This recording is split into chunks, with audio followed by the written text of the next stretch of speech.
Јавното обвинителство ни судот во првобитната постапка која се водеше за овој предмет воопшто и не побарале од информатичарите кои ја следеле, кои ја анализирале, ја вештачеле интеркомуникацијата, воопшто не побарале за временските добра кога се овие практично обавени како интернет комуникации, што е од круцијално значење за самиот предмет.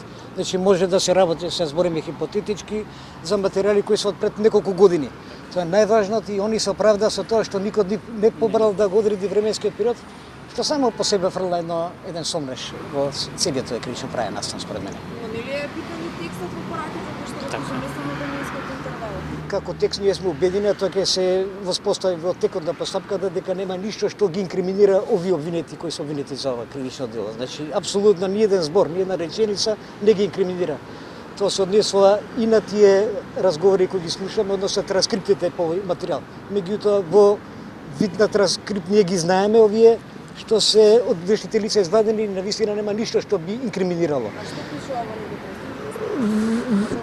Во нив се обични секојдневни работи, комуникација, едноставно вообичаена секојдневна комуникација помеѓу обвинетите кои се обвинуваат. Нема никаква доказна вредност, значи за предметот овие материјали кои денеска беа предмет на распрашување на наша страна.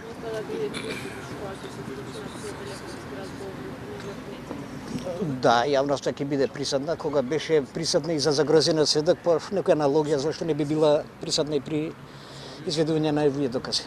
Самиот факт дека се одземени повеќе лаптопи и компјутери, можеби се работи за стотина, укажува на тоа дека јавното обвинителство за организиран криминал, зборам за обвинителството кој беше ова постапка, идело на квантитет на докази колку да се добие впечаток дека имат некакви докази. Тоа станува се повеќе и повеќе евидентно.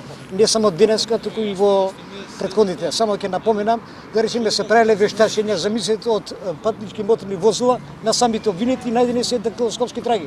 Тоа е многу нормално дека од возилото собствено дека некој ќе има своји траги. И така натаму, значи се идело на квантитет колку да се добие таква една слика дека навистина поседуваат некакви докази.